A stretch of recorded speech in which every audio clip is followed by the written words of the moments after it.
یہ اہل بیت اطہار وہ عظیم ہستیاں ہیں جن کے بارے میں میرے نبیوں کے امام صلی اللہ علیہ وسلم نے فرمایا کہ ایھا الناس انی تارکم فیکم امرین، کہ لوگو میں تم میں دو چیزیں چھوڑ کر جانے والا ہوں، لن تدلوا ان تبعتموہا، اگر تم ان کی اتباع کرو گے تو تم کبھی بھی گمراہ نہیں ہوں گے۔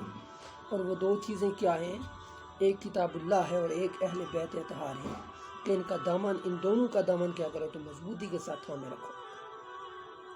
حضرت ابو ذر کعبے کی دیوار، کعبے کے دروازے کو پکڑ کر آپ اعلان فرما رہے ہیں، کہہ رہے ہیں کہ لوگوں میں نے نبیوں کے امام صلی اللہ علیہ وسلم سے سنا ہے، آپ صلی اللہ علیہ وسلم کو یہ میں نے فرماتے ہوئے سنا ہے، آپ فرما رہے تھے کہ ان مسئلہ اہل بیتی فیکم مثل سفینۃ نوح من رکبہا نجا ومن تخلف عنہا ہلاکا، کہ میرے اہل بیت اطہار کی مثال جو ہے وہ کشتی نوح کی طرح ہے، کہ جو بھی اس میں سوار ہو گیا وہ نجات پا گیا، اور جو سوار نہ ہو سکا وہ ہلاک ہو گیا، جو پیچھے رہ گیا وہ کیا ہو گیا؟ وہ ہلاک ہو گیا۔ اہل بیت اطہار میرے مصطفیٰ کریم صلی اللہ علیہ وسلم کے گھر والے وہ لوگ ہیں، فرمایا کہ من مات علی حب آل محمد مات مؤمنا، کہ جو بندہ بھی ان کے ساتھ محبت کرتے ہوئے اس کی وفات ہوئی، ان کے ساتھ جس نے محبت کی اور اس محبت میں یہ وہ فوت ہو گیا، فرمایا کہ وہ مومن مرے گا۔ ومن مات علی حب آل محمد مات شہیدا، فرمایا کہ وہ شہید ہو کے مرے گا۔ اور اسی طرح فرمایا کہ ومن مات بغض آل محمد مات کافرا، کہ جو بندہ بغض آل اہل بیت اطہار میں حضور صلی اللہ علیہ وسلم کے گھر والے، حضور صلی اللہ علیہ وسلم کے اہل بیت اطہار کے بغض میں جو بندہ کیا ہوا؟ مرا، فرمایا کہ وہ کیا ہوگا؟ وہ کافر ہو کے مرے گا۔ وحرمت الجنت علی من ظلم اہل بیتی، کہ جس نے بھی اہل بیت اطہار کے ساتھ کیا کیا؟ اس نے ظلم کیا، فرمایا کہ وہ بندہ کیا ہو؟ اس کے اوپر جنت حرام کر دی جائے گی۔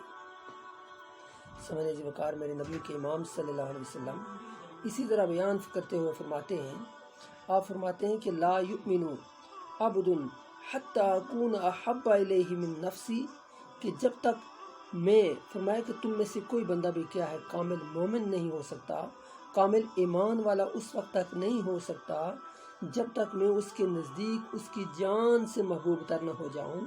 وَأَهْلِي أَحَبَّ إِلَيْهِ مِنْ أَهْلِهِ، اور میرے اہل بیت اسے اس کے اہل خانہ سے محبوب تر نہ ہو جائیں۔ وَعِطْرَتِي أَحَبَّ إِلَيْهِ مِنْ عِطْرَتِهِ، فرمایا کہ میری اولاد اسے اپنی اولاد سے بڑھ کر محبوب تر نہ ہو جائے۔ وَذَاتِي أَحَبَّ إِلَيْهِ مِنْ ذَاتِهِ، اور میری ذات اسے اپنی ذات سے محبوب تر نہ ہو جائے۔ اسی طرح میرے نبی کے امام صلی اللہ علیہ وسلم نے فرمایا کہ لوگو انا شجر، فرمایا کہ میں درخت ہوں، وہ فاطمہ حملہا، اور فاطمہ اس کے پھل کی ابتدائی حالت ہے، وعلی لقاؤہا، فرمایا کہ حضرت علی اس پھول کو منتقل کرنے والے ہیں، والحسن والحسین ثمرہا، حسن اور حسین اس درخت کا پھل ہیں، والمحبون اہل البیت ورقہا، اور اہل بیت سے محبت کرنے والا اس کے اوراق ہیں، ہم فی الجنت حقا حقا، اور وہ یقیناً جنت میں داخل ہونے والے ہیں۔ سمجھ لیجیے اہل بیت اطہار ان کی بڑی شان ہے، ان کا بڑا مقام ہے۔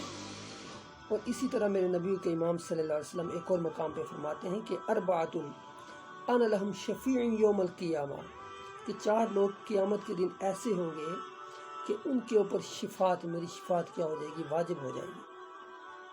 اس میں سے پہلا فرمایا کہ المکرم ذریتی، کہ میری اولاد کی عزت و تکریم کرنے والا، فرمایا کہ میں قیامت کے دن کیا کروں گا؟ اس کی شفاعت کروں گا، جو ذریت ہے، جو میری اولاد ہے اس کی کیا کرے گا؟ تعظیم کرے گا۔ والقاضی لہم حوائجہم، اور ان کی حاجات کو پورا کرنے والا جو قاضی ہوگا، ان کی حاجات کو پورا کرنے والا شخص۔ اسی طرح فرمایا کہ والساعی لہم فی امورہم عندما اضطروا الیہ، اور ان کے معاملات کے لیے تگ و دو کرنے والا، جب وہ کیا ہوں گے؟ مجبور ہوں گے، تو ان کی معاملات میں تگ و دو کرنے والا، ان کے ساتھ تعاون کرنے والا، کوآپریٹ کرنے والا، ان کو سپورٹ کرنے والا، فرمایا کہ اس کی بھی میں قیامت کے دن شفاعت کروں گا۔ والمحب لہم بقلبہ و بلسانہ، اور ان کے ساتھ دل و جان سے محبت کرنے والا۔ فرمایا کہ یہ 4 اشخاص ایسے ہیں کہ قیامت کے دن میں ان کے لیے کیا ہوں گا، شفیع بن کے ہوں گا، ان کے لیے میں جو ہے وہ شفاعت کروں گا ان کی۔ تو ان احادیث مبارکہ سے یہ بات روز روشن کی طرح عیاں ہو جاتی ہے کہ اہل بیت سے محبت و عقیدت میں ہی ہماری بقا ہے، ہماری نجات ہے، اور ان سے دشمنی رکھنے میں یا ان کی شان اطہر میں گستاخیاں کرنے میں سوائے ہلاکت کی اور کچھ بھی نہیں ہے۔ تو اہل بیت اطہار ان کا بڑا مقام ہے، ان کی بڑی شان ہے، ان کا بڑا رتبہ ہے۔ ہمارا یہ ایمان ہے کہ حضور صلی اللہ علیہ وسلم تمام انبیاء و رسول سے کیا ہیں، افضل و اعلیٰ ہیں۔ آپ صلی اللہ علیہ وسلم پر جو کلام نازل ہوا تو وہ تمام کلاموں سے افضل و اعلیٰ ہے۔ آپ کا قانون جو ہے وہ تمام قانونوں سے افضل و اعلیٰ ہے۔ آپ صلی اللہ علیہ وسلم کا دین جو ہے وہ تمام ادیان سے افضل و اعلیٰ ہے۔ آپ کا شہر جو ہے وہ تمام شہروں سے افضل و اعلیٰ ہے۔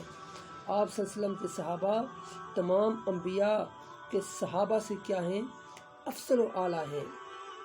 جس طرح حضور صلی اللہ علیہ وسلم سے تعلق رکھنے والی ہر چیز اپنے اپنے مقام پر افضل و اعلیٰ ہے، اسی طرح حضور صلی اللہ علیہ وسلم کے اہل بیت اطہار تمام نبیوں کے اہل بیت سے افضل و اعلیٰ ہیں۔ اللہ پاک اہل بیت اطہار کے ساتھ ہمیں سچی پاکی محبت نصیب فرمائے، ان کے نقش قدم پر چلنے کی توفیق عطا فرمائے، اور اللہ پاک ہمیں صراط مستقیم پر گامزن فرمائے۔